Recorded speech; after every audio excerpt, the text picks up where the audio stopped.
Hello everyone, कैसे हैं आप सभी। आई होप आप बढ़िया होंगे, स्वस्थ होंगे। मैं हितेश शर्मा स्वागत करता हूं आपके अपने ब्यूटीफुल से प्लेटफॉर्म एलएचएस फिजिक्स पॉइंट में। लास्ट लेक्चर हमने देखा गैलीलियन रूपांतरण के बेस पर हमने कुछ न्यूमेरिकल किए थे।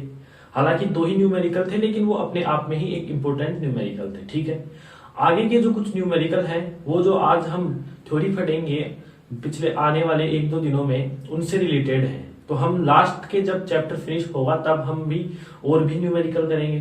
ठीक है, जिससे आपके इस चैप्टर के सभी कॉन्सेप्ट हैं वो सही हो जाएंगे। ठीक है, तो लास्ट वीडियो में हमने देखा कि गैलीलियन रूपांतरण के बेस पर कुछ न्यूमेरिकल किए थे। आज का टॉपिक इससे अलग है। आज का टॉपिक एक इंपोर्टेंट क्वेश्चन की सीरीज चल रही है अपने, जहां पर दो इंपोर्टेंट क्वेश्चन हो चुके हैं। जैसा कि पहला क्वेश्चन था जड़त्वीय एवं अजड़त्वीय निर्देश तंत्र, दूसरा था गैलीलियन रूपांतरण। ठीक है, तो आज क्वेश्चन नंबर तीसरा चलेगा इंपोर्टेंट क्वेश्चंस की श्रेणी में। तो कॉपी पेन निकाल लीजिए, नोट्स बनाना स्टार्ट करें। ठीक है, एक इंपोर्टेंट जो बात है वो है कि आपके जो नोट्स हैं वो कुछ इश्यू हो रहा है जिसके कारण नहीं पहुंच पा रहे हैं, लेकिन आप एलएचएस फिजिक्स पॉइंट के चैनल में जाकर अबाउट में जाएंगे और अबाउट में जाने के बाद वहां टेलीग्राम पर जो लिंक दिया हुआ है उस पर क्लिक करेंगे, आपको वहां पर नोट्स मिल जाएंगे। ठीक है, वैसे आप बेटर होगा कि आप हैंड रिटन नोट्स ही बनाएं। ठीक है, तो नोट्स बनाने स्टार्ट करें।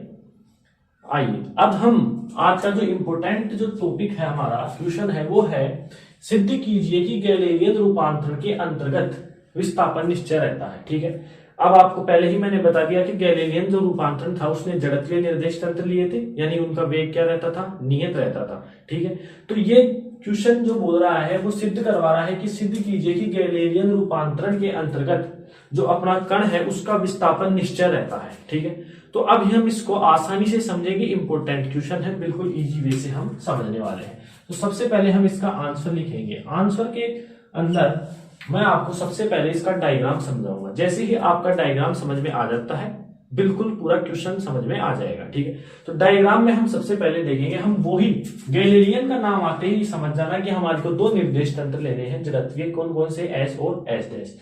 माना दो निर्देश तंत्र है अपने पास, एस और एस डैश, थोड़ी इसकी बाद में लिखेंगे। ठीक है, दो निर्देश तंत्र ले रहा हूं मैं, एस और एस डैश। एस डैश निर्देश तंत्र एस निर्देश तंत्र के सापेक्ष नियत वेग v से प्लस x दिशा की ओर गतिशील है।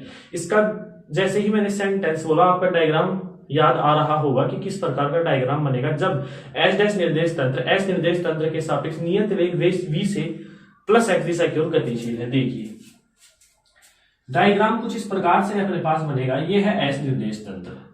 कौन सा है, बोलिए, एस निर्देश तंत्र। ठीक है, इसको थोड़ा और ये है एस निर्देश तंत्र जिसका एक्स अक्ष यहाँ पर है, वाई अक्ष यहाँ पर है और जेड अक्ष यहाँ पर है, मूल बिंदु O है। एस डैश निर्देश तंत्र प्लस एक्स दिशा में v वेग से गतिशील है। ये देखिए यहाँ अगर हम शो भी करना चाहें तो प्लस एक्स दिशा में v वेग से क्या है, गतिशील है। ठीक है, यहाँ पर v वेग से क्या है, बोलिए, गतिशील है। यहाँ रहने दीजिए इसको। और इसके निर्देशांक आ जाएंगे y डैश, x डैश एवं जेड डैश, और इसका मूल बिंदु हो जाएगा O डैश। ठीक है, ये अब यहां तक अपन ने स्टेटमेंट जो बोला था वो पूरा कर लिया है। माना दो निर्देश तंत्र है एस और एस डैश। एस डैश निर्देश तंत्र एस निर्देश तंत्र के सापेक्ष नियत वेग v से प्लस x दिशा की ओर गतिशील है। अगला स्टेटमेंट मैं बोलने जा रहा हूं कि माना एस डैश निर्देश तंत्र में, ओनली एस डैश की बात कर रहे हैं हम यहाँ पर, माना एस डैश निर्देश तंत्र में कोई कण है बिंदु P पर। ध्यान से देखेंगे, कोई कण है बिंदु P है, कोई ये जो कण है वो बिंदु P पर क्या है, स्थित है। ठीक है, पहला स्टेटमेंट, माना एस डैश निर्देश तंत्र में कोई कण है बिंदु P पर। ठीक है, जिसका मूल बिंदु O डैश के सापेक्ष स्थिति सदिश कितना हो जाता है, R1 डैश वेक्टर। कितना हो जाएगा, R1 डैश वेक्टर। ठीक है, तथा मूल बिंदु O के सापेक्ष स्थिति सदिश कितना हो जाएगा, मैं इसको यही मिलाऊंगा, देखना ध्यान से, थोड़ा डायग्राम में गड़बड़ हो सकता है, समझने का प्रयास करेंगे। यही मिला रहा हूं, ये एक आप ये स्ट्रेट लाइन है, बिल्कुल आप स्केल से बनाएंगे तो आपको बिल्कुल ये स्ट्रेट लाइन दिखेगी। ठीक है, तो मूल बिंदु O के सापेक्ष P का जो स्थिति सदिश है वो मैं R वेक्टर लिख रहा हूं, OP। ठीक है, समझ में आया। यहां तक अपने को समझ में आया होगा कि माना दो निर्देश तंत्र है एस और एस डैश। एस डैश निर्देश तंत्र एस निर्देश तंत्र के सापेक्ष नियत वेग v से प्लस x दिशा की ओर क्या है, बोलिए, गतिशील है। तो बिंदु O डैश के सापेक्ष इस बिंदु P का स्थिति सदिश r1 डैश है तथा O के सापेक्ष सॉरी r1 वेक्टर होगा। ठीक है, अब हमारा जो क्वेश्चन है वो यहां से बोल रहा है कि बिंदु माना, अब हम यहां मान रहे हैं, माना जो कण बिंदु था अपना, जो कण था वो बिंदु P पर स्थित था, तो कण बिंदु P से Q तक क्या हो जाता है, विस्थापित हो जाता है, मतलब ये दूरी तय कर लेता है ये।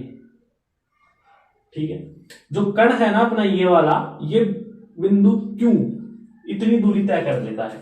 तब इस बिंदु Q का मूल बिंदु O डैश के सापेक्ष जो स्थिति सदिश होगा वो कितना होगा, बोलिए r2 डैश वेक्टर। कितना होगा, r2 डैश वेक्टर। तथा मूल बिंदु O के सापेक्ष जो स्थिति सदिश होगा वो कितना होगा, इसका r2 वेक्टर। थोड़ा डायग्राम ठीक से बना देंगे हम। ठीक है, ये डायग्राम है अपने पास। उम्मीद करता हूं आपको ये डायग्राम बेटर तरीके से समझ में आया होगा। एक बार फिर से आपको बना देंगे। माना दो निर्देश तंत्र थे, एस और एस डैश। एस डैश निर्देश तंत्र एस निर्देश तंत्र के सापेक्ष नियत वेग v से प्लस x दिशा की ओर गतिशील है। अपने पास कोई कण था, बिल्कुल एक पार्टिकल था जो बिंदु P पर स्थित है, जिसका मूल बिंदु O डैश के सापेक्ष स्थिति सदिश r1 डैश है तथा मूल बिंदु O के सापेक्ष स्थिति सदिश r1 वेक्टर है। ठीक है, ये जो कण है यहां पर, ये इतना विस्थापन कर लेता है, जो कण है बिंदु P पर वो बिंदु Q तक क्या हो जाता है, विस्थापित हो जाता है। तो यहां पर पहुंच गया है ये कण, तो Q का मूल बिंदु O डैश के सापेक्ष स्थिति सदिश r2 डैश वेक्टर है तथा मूल बिंदु O के सापेक्ष जो स्थिति सदिश है वो है r2 वेक्टर। ठीक है, यहां तक समझ में आ गया होगा। अब हम इसकी लैंग्वेज लिखते हैं। चित्र आपको उम्मीद करता हूं बिल्कुल आसानी से समझ में आ गया होगा। अब हम इसकी लैंग्वेज में चलते हैं, तो हम लिखेंगे माना दो निर्देश तंत्र, माना निर्देश तंत्र कौन से हैं यहां पर, जड़त्वीय निर्देश तंत्र। माना दो निर्देश तंत्र एस व एस डैश है। ठीक है, ये बात आपको क्लियर है। एस डैश निर्देश तंत्र, ये सब कुछ डायग्राम का खेल है। डायग्राम समझ में आ गया तो आपको पूरा क्वेश्चन समझ में आ जाएगा।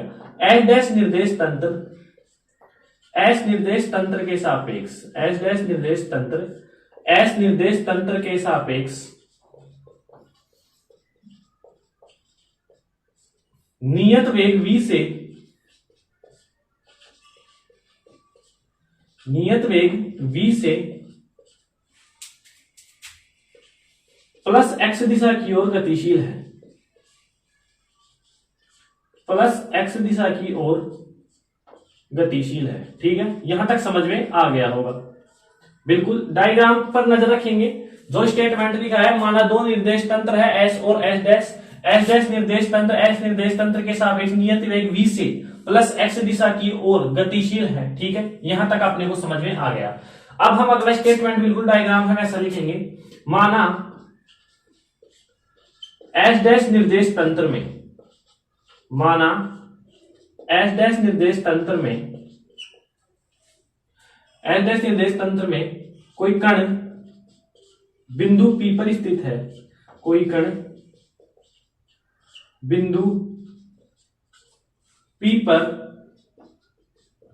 स्थित है। ठीक है, कोई कण है वो बिंदु P पर स्थित है, यहां पर देखिए, जिसका मूल बिंदु, जिसका मूल बिंदु O डैश के सापेक्ष, मूल बिंदु O डैश के सापेक्ष स्थिति सदिश, मूल बिंदु O डैश के सापेक्ष स्थिति सदिश कितना है, बोलिए। चित्र में देखिए, बिंदु P का मूल बिंदु O डैश के सापेक्ष स्थिति सदिश r1 डैश वेक्टर है तथा O बिंदु के सापेक्ष, O बिंदु के सापेक्ष r1 वेक्टर है। ठीक है, थोड़ी सी इसमें मैं इंक डाल लेता हूं, तब तक आप यहां पर नोट करें। ठीक है,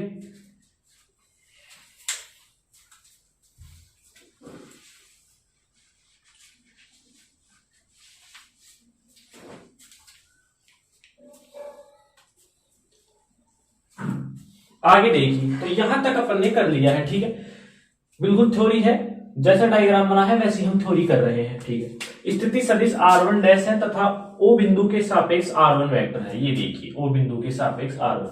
अब यहां पर हम जो कर रहे थे वो देखिए, बिंदु P पर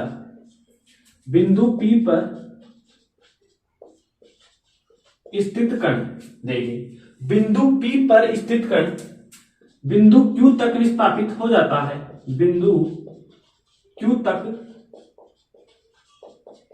विस्थापित हो जाता है। जैसा डायग्राम है वैसी थ्योरी लिख रहा हूं। बिंदु Q तक विस्थापित हो जाता है तो बिंदु Q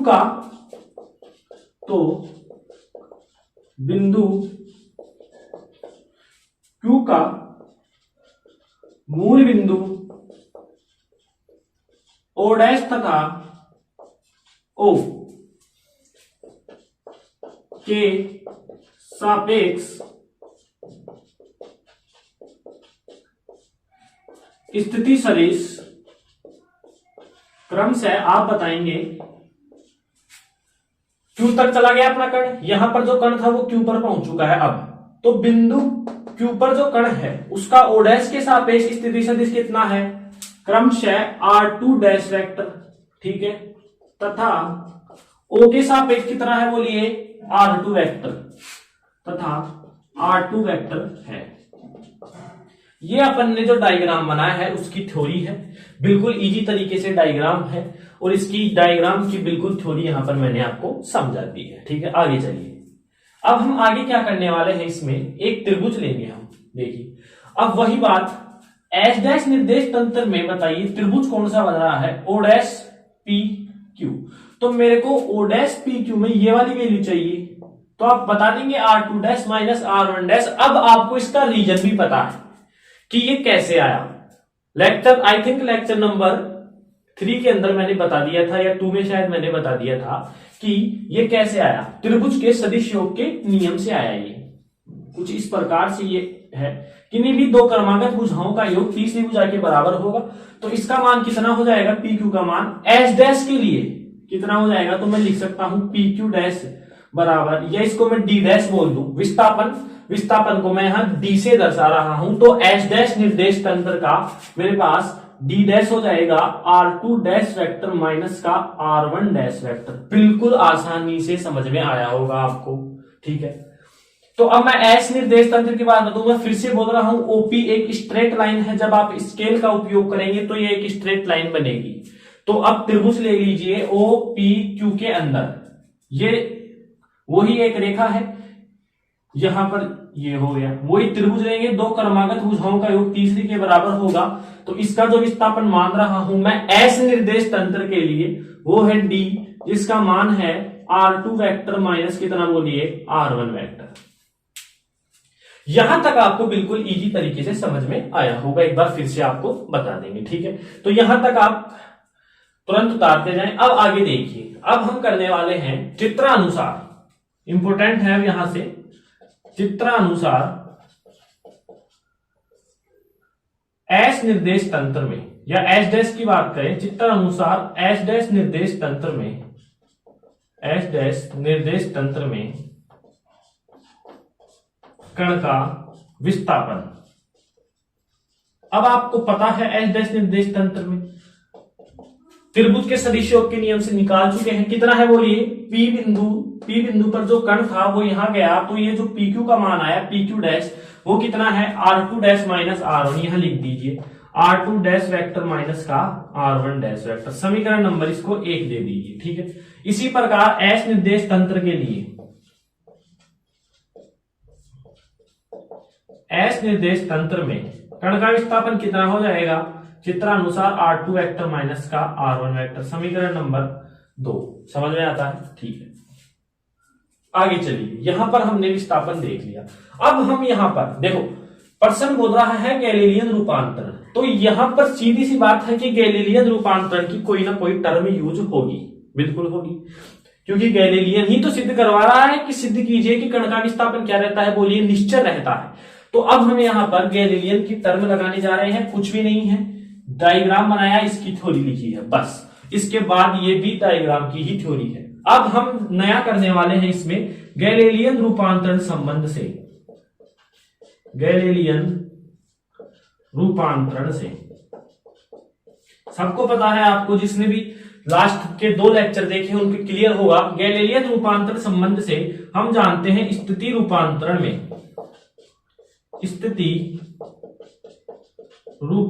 में क्या होता है बोलिए, R dash vector is equal to R vector minus का वीटी होता है।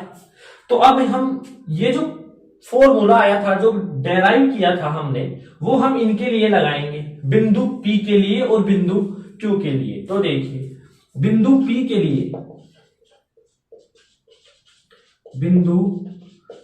लिए याद रखेंगे, जो फॉर्मूला मैंने डेराइव किया था वो 2 निर्देशांकों के लिए किया था, मतलब 2 बिंदुओं के लिए किया था, जिनका एक का स्थिति सदिश कितना था बोलिए, r1 था और एक का r डैश था। ठीक है, लिया तो मैंने एक ही बिंदु था, लेकिन उसी को मैंने 2 अलग अलग रूप में बांट दिया था। एक का निर्देशांक r1 माना था तो एक का r माना था तो एक का r डैश माना था। ठीक है, यहां पर बिंदु P के लिए यदि मैं बात करूं तो यहां बिंदु P, ये बिंदु P है। ठीक है, बिंदु P क्यों तक जा रहा है, इसलिए हम बिंदु P की बात अलग से कर रहे हैं, Q की बात अलग से कर रहे हैं। तो बिंदु P के लिए इस फॉर्मूला के अनुसार क्या बन रहा है, बिंदु P, ये स्ट्रेट लाइन देखिए OP, r1 डैश, यहां मेरे को डैश की वैल्यू चाहिए, यहां डैश की वैल्यू क्या है, r1 डैश, लिख दीजिए r1 dash vector is equal to, क्या यहां पर कोई सिंगल एस निर्देश तंत्र का कोई वैल्यू है, बिल्कुल है, एस निर्देश तंत्र की वैल्यू r1 है, लिख दीजिए r1 वेक्टर, और माइनस का वीटी ऐसे की ऐसे, ये समीकरण नाम दे दीजिए A। इसी प्रकार यदि मैं बिंदु Q की बात करूं, मतलब आपको समझ में आ गया होगा कि गैलीलियन रूपांतरण का सूत्र लिखते ही हमें बिंदु P के लिए और Q के लिए अलग से सूत्र डेराइव करना है, इसी की जैसे। ठीक है, तो मैंने सबसे पहले यहां डैश वाला देखा, यानी एस डैश के लिए देखा तो एस डैश के लिए ये था, एस के लिए देखा तो ये है माइनस वीटी ऐसे की ऐसे।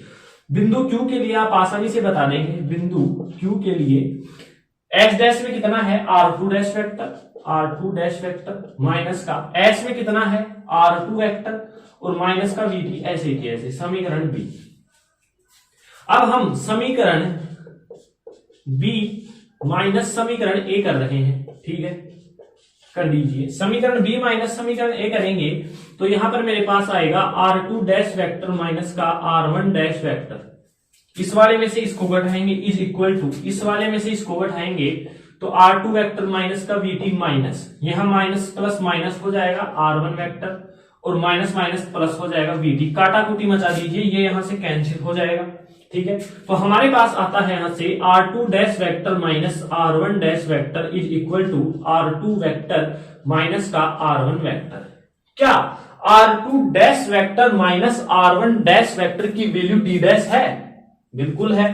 तो क्या मैं यहां पर d डैश लिख सकता हूं, इसके यहां चलेंगे डायरेक्ट, d डैश हो गया इज इक्वल टू, क्या r2 माइनस r1 की वैल्यू d है, तो ये तो बिल्कुल बराबर आ चुका है, और ये हमारा जो क्वेश्चन था वो सिद्ध हो चुका है कि एस निर्देश तंत्र में जो कण का विस्थापन था d, वो एस डैश निर्देश तंत्र में कण के विस्थापन के तुल्य होता है। यह क्वेश्चन हमारा सिद्ध होता है यहां पर। ठीक है, क्या इसमें कुछ अलग दिख रहा है आपको, क्या कोई माइनस हो रहा है, क्या किसी का योग हो रहा है, या गुणा हो रहा है, या भाग हो रहा है, कुछ नहीं हो रहा। जो एस निर्देश तंत्र में विस्थापन है वही कितना होगा, एस डैश निर्देश तंत्र में कण का विस्थापन रहेगा। बिल्कुल इजी क्वेश्चन है, आपको मजा आया होगा इस क्वेश्चन को समझने में। दोबारा एक बार और देख लीजिए, हमने सबसे पहले डायग्राम बनाया। ठीक है, डायग्राम बनाने के बाद हम लिखते हैं कि माना 2 निर्देश तंत्र एस व एस डैश है, बिल्कुल 2 निर्देश तंत्र है। एस डैश निर्देश तंत्र, एस निर्देश तंत्र के सापेक्ष नियत वेग v से प्लस x दिशा की ओर यहां पर गतिशील है, ये समझ में आ गया। माना एस डैश निर्देश तंत्र में कोई कण बिंदु P पर स्थित है, यहां कोई कण है वो बिंदु P पर स्थित है, जिसका मूल बिंदु o डैश के सापेक्ष, ये रहा मूल बिंदु o डैश के सापेक्ष स्थिति सदिश r1 वेक्टर है तथा o के सापेक्ष r1 vector, sorry o dash के सापेक्ष r1 डैश तथा o के सापेक्ष r1 वेक्टर है, और ये स्ट्रेट लाइन है, मैं दोबारा बोल रहा हूं। आगे चलिए, बिंदु P पर स्थित कण बिंदु Q तक विस्थापित हो जाता है। अब यही कण बिंदु Q पर चला गया, मन चला है, ये कण है जो थोड़ा पाई इलेक्ट्रॉन की जैसे है, जैसे पाई इलेक्ट्रॉन नहीं जाते हैं क्या अनुनाद के अंदर, कहीं कहां, तो ये जो बिंदु पी था बैठे बैठे परेशान हो गया, तो ये कहा चलो हम थोड़ी दूरी ही तय कर लेते हैं, तो ये हमारा क्यू के पास चला गया। जैसे ही क्यू के पास चला गया तो इसकी पोजीशन बदलेगी, और पोजीशन बदली तो उसको शो करने वाला कौन है, पोजीशन वेक्टर, वो ऑब्वियसली बदलेगी। तो वो जब बदली तो ये क्या हो गया, मूल बिंदु ओ डैश के सापेक्ष तो कितना r2 डैश वेक्टर, और ओ के सापेक्ष कितना r2 वेक्टर। आगे जब हमने देखा चित्रानुसार एच डैश निर्देश तंत्र में त्रिभुज के दोनों निर्देश तंत्रों में त्रिभुज का सदिश योग नियम लगाकर हमने विस्थापन निकाल लिया, और स्थिति रूपांतरण लगाया गैलीलियन का, बिंदु पी के लिए क्यू के लिए अलग से लिखा, और दोनों समीकरणों को माइनस करके हमने ये सिद्ध किया कि यदि कोई कण एस निर्देश तंत्र में विस्थापित होता है तो उसका विस्थापन एच डैश निर्देश तंत्र में भी यदि वह विस्थापित होता है तो उसके विस्थापन के तुल्य होता है। तो ये क्वेश्चन आपको बढ़िया तरीके से समझ में आया होगा, इसको नोट करें।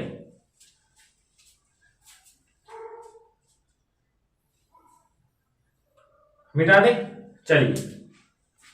तो ये बिल्कुल क्वेश्चन नंबर इंपोर्टेंट क्वेश्चंस की जो सीरीज चल रही है अपने पास, उसमें ये क्वेश्चन नंबर था 3। अब अपने पास चलेगा क्वेश्चन नंबर 4, जो कि वेरी वेरी इंपोर्टेंट है, हर साल आता रहता है। ये जो इंपोर्टेंट क्वेश्चन चल रहे हैं याद रखिए, इंपोर्टेंट लगाते जाइए, जब आप एग्जाम में बैठेंगे तो इस चैप्टर में से आपको जरूर मिलेगा, तब आपको ये लेक्चर याद आएंगे, ये मेरा आपसे वादा है, ठीक है। नेक्स्ट क्वेश्चन है अपना इंपोर्टेंट क्वेश्चंस की सीरीज में क्वेश्चन नंबर 4 है। वही क्वेश्चन है जैसे कि हमने विस्थापन निश्चय किया था गैलीलियन रूपांतरण के अंतर्गत। अब गैलीलियन भाई साहब बोल रहे हैं कि गैलीलियन रूपांतरण के अंतर्गत निकाय का कुल संवेग संरक्षण का जो नियम है वो क्या रहना चाहिए, निश्चय रहना चाहिए। बिल्कुल वैसे जैसा है पिछला क्वेश्चन था वैसा ही क्वेश्चन है, देखिए आंसर देखिए। अब की बार उसने पिछली क्वेश्चन में हमारे से सिद्ध करवाया था कि विस्थापन निश्चय रहता है, इस बार बोल रहा है संवेग संरक्षण का जो नियम होता है एस निर्देश तंत्र में जो संवेग संरक्षित होगा, क्या वही संवेग संरक्षण एस डैश में भी होगा, मतलब ये पूछना चाहता है।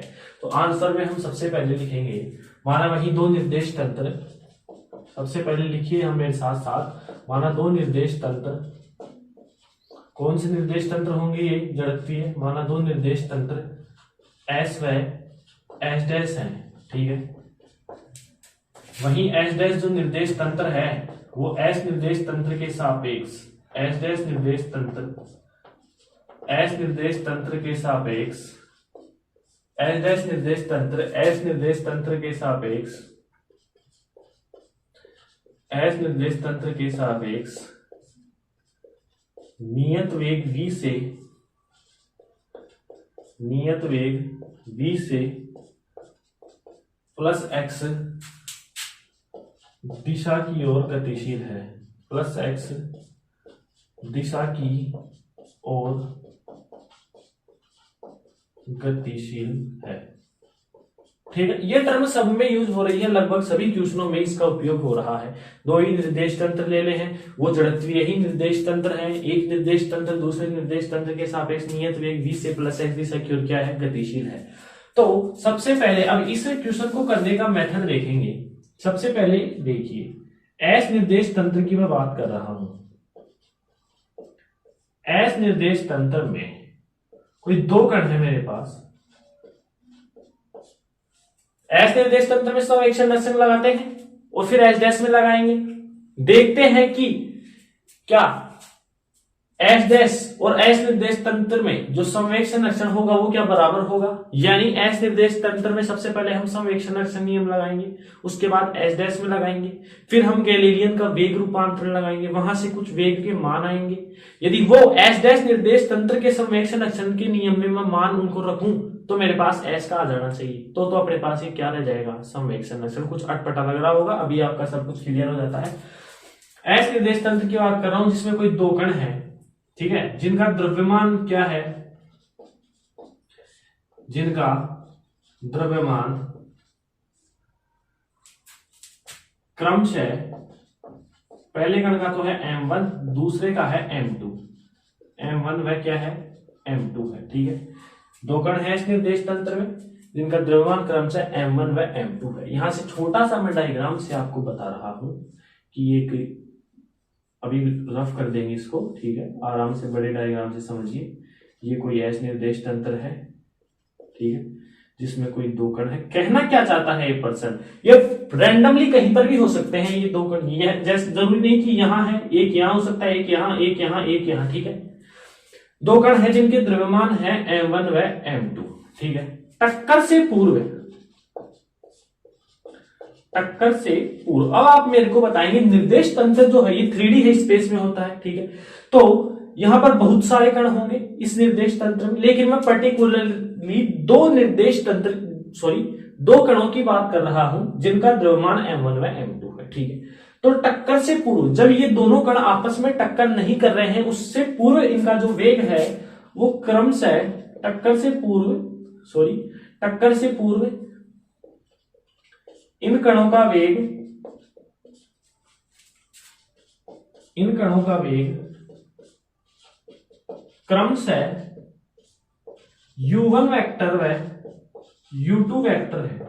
जब ये इन दोनों कणों में टक्कर नहीं होती है तब इनका जो वेग है वो u1 वेक्टर तथा u2 वेक्टर है, ठीक है। और जब इन दोनों कणों में आपस में क्या हुई, टक्कर हुई, तथा टक्कर के पश्चात, टक्कर के पश्चात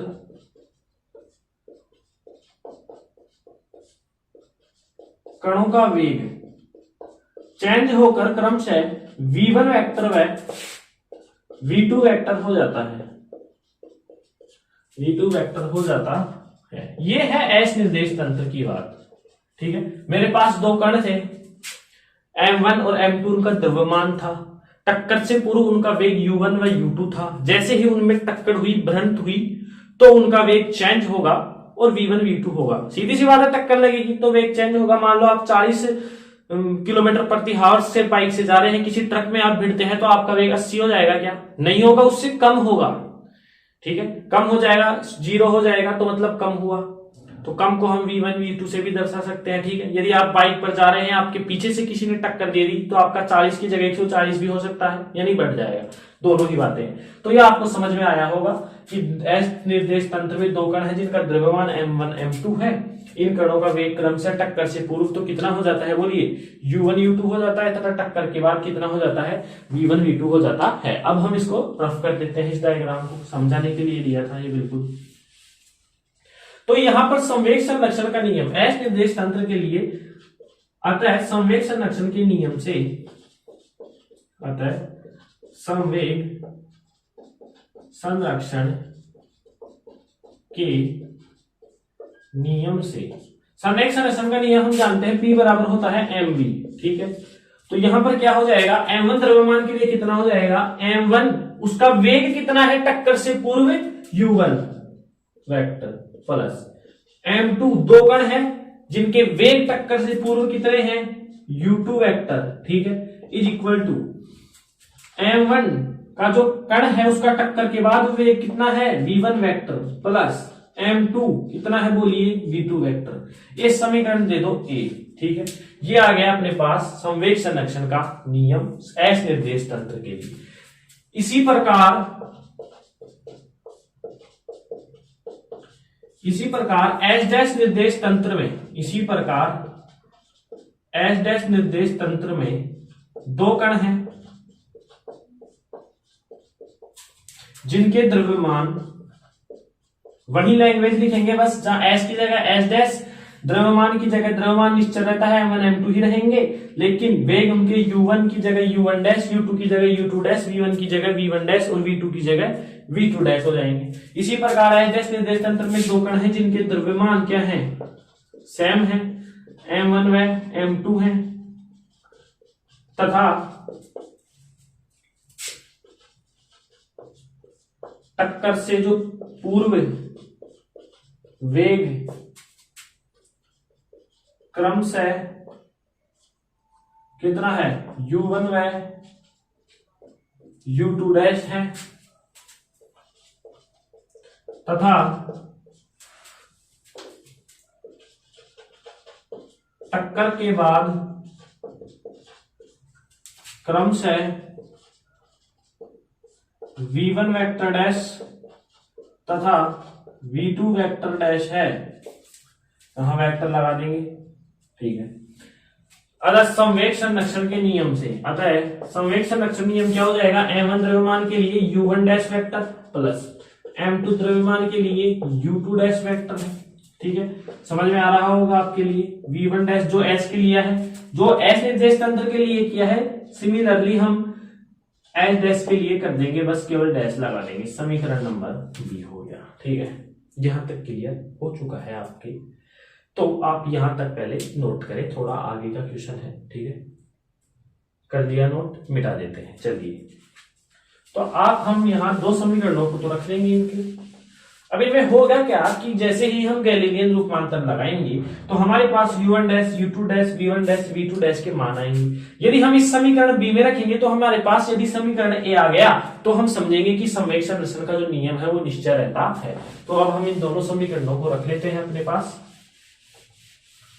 ठीक है। तो जो समीकरण ए और बी आया था उसको हम यहां नोट करते हैं। एस निर्देश तंत्र के लिए क्या था, m1 u1 vector plus m2 u2 vector is equal to m1 v1 vector plus m2 v2 vector. ये समीकरण ए था। इसी प्रकार एस के लिए क्या आया था, m1 u1 dash vector plus m2 u2 dash vector is equal to m1 v1 dash vector plus m2 v2 dash vector. समीकरण नंबर दे दीजिए बी।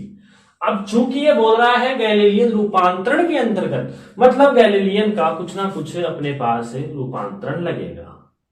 अब यहां पर आप मेरे को बताएंगे, बार बार वेग की बात हो रही है, यानी क्या लगेगा इसमें, वेग रूपांतरण, ठीक है। तो गैलीलियन के वेग रूपांतरण संबंध से, वेग रूपांतरण संबंध से देखिए क्या था वेग रूपांतरण संबंध, v dash vector is equal to v vector minus का कैपिटल v। इनके बारे में पता है, एस डैश निर्देश तंत्र में कण का वेग एस में, और ये एस डैश का एस के सापेक्ष नियत वेग है। अब हम यहां क्या करेंगे, एक जिस प्रकार से याद कीजिए विस्थापन निश्चय में किया था बिंदु P के लिए, बिंदु Q के लिए, यहां मैं लिख रहा हूं टक्कर से पूर्व। जब आप इन क्वेश्चंस को, इंपोर्टेंट जो क्वेश्चन है वो रिहर्सल्स करेंगे, बार बार प्रैक्टिस करेंगे तो उससे आ जाएंगे। एक दो या तीन बार आप रफ कॉपी में निकालेंगे तो आ जाएंगे। ऐसा कोई भी क्वेश्चन नहीं है जो आपको डायरेक्टली बोर्ड पर से दिमाग में फिट हो जाए। यदि आपका पूरा कॉन्सेंट्रेट है तो भी 100 में से 90% ही कैचअप हो पाता है। तो आपसे रिक्वेस्ट करता हूं कि आप अभी अपनी रफ कॉपी में इनको बार बार निकालें, बिल्कुल इजी हो जाएगा, ठीक है। कंफर्ट जोन से बाहर निकले। तो टक्कर से पूर्व, यहां मैं हेडिंग डाल रहा हूं टक्कर से पूर्व m1 द्रव्यमान के लिए, m1 द्रव्यमान के लिए। अब टक्कर से पूर्व m1 द्रव्यमान ले लिया मैंने, उसके लिए मेरे को इस प्रकार का समीकरण बनाना है। टक्कर से पूर्व m1 द्रव्यमान दो है अपने पास। टक्कर से पूर्व u1 डैश वाला ले आएंगे क्योंकि मेरे को चाहिए डैश, तो u1 dash vector is equal to, यहां केवल मेरे को s में चाहिए तो ये रहा मेरे पास u1 वेक्टर और माइनस का भी ऐसे ही ऐसे। टक्कर के बाद, टक्कर से पूर्व हो चुका है m1 द्रव्यमान के लिए। इसी प्रकार m2 द्रव्यमान के लिए भी देख लीजिए, ये तो हो गया m1 द्रव्यमान के लिए। m2 द्रव्यमान के लिए क्या होगा, u2 डैश बराबर u2 माइनस का v हो जाएगा, ठीक है। ये हो गया m2 द्रव्यमान के लिए, m2 द्रव्यमान के लिए। और टक्कर के बाद यदि मैं बात करूं,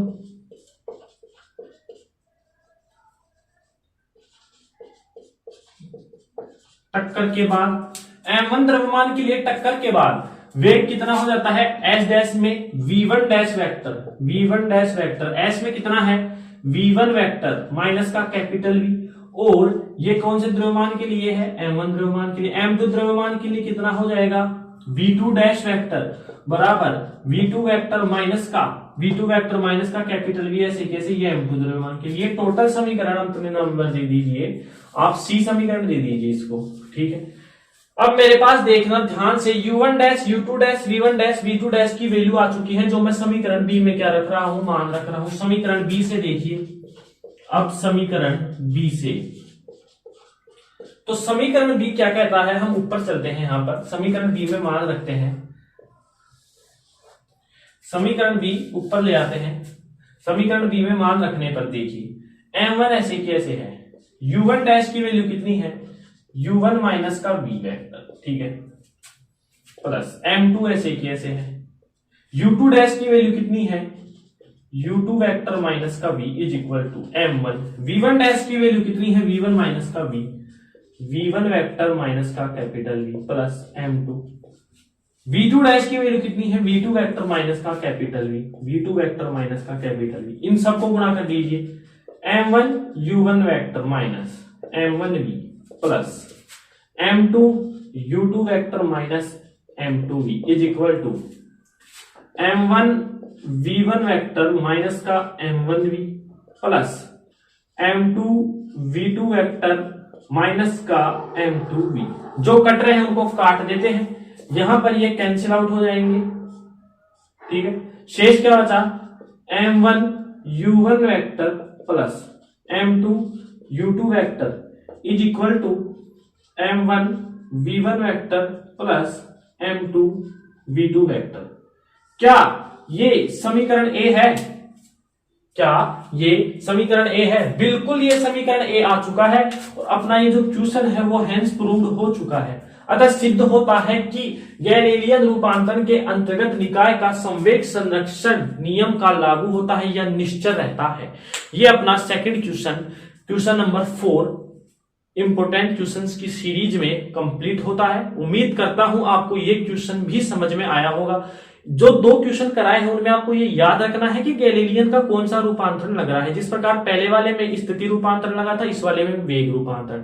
ये सब 12th की चीजें हैं। संवेग संरक्षण आपने फट के आए हैं, नहीं फट के आए हैं तो भी हमने यहां बता दिया है। आपको कुछ भी नहीं करना है, 2 ही निर्देश तंत्र चलेंगे सब में और इस प्रकार से इसका पूरा आपको बता दिया गया है, ठीक है। तो आप बार बार इन रफ कॉपी में इनको निकालें, कंफर्ट जोन से बाहर निकले। यदि आप चाहते हैं कि एक बार निकालने से आपको समझ में आ जाएगा तो ऐसा नहीं है, आप गलतफहमी में हैं। तो आप ज्यादा से ज्यादा कोशिश करिए। इस बार आपके पास खूब समय है, हमने बहुत जल्दी ही फर्स्ट ईयर की फिजिक्स चालू कर दी गई है, ठीक है, बिल्कुल शून्य से। तो हम आगे भी इसी प्रकार से चलते रहेंगे। लगातार आपके पास वीडियोज आ रहे हैं, ठीक है, लगातार देखते रहें। कोई भी प्रॉब्लम आती है कमेंट बॉक्स में जरूर कमेंट करें और वीडियो को ज्यादा से ज्यादा जो फर्स्ट ईयर के राजस्थान यूनिवर्सिटी में जो स्टूडेंट्स हैं उनके पास शेयर करें, ठीक है, और ज्यादा से ज्यादा इन क्वेश्चंस को सोल्व करें। जैसा ही चैप्टर होता है अपने पास, हम न्यूमेरिकल जो आए हुए हैं एग्जाम में हैं तो उन सभी को हम सोल्व करेंगे, ठीक है।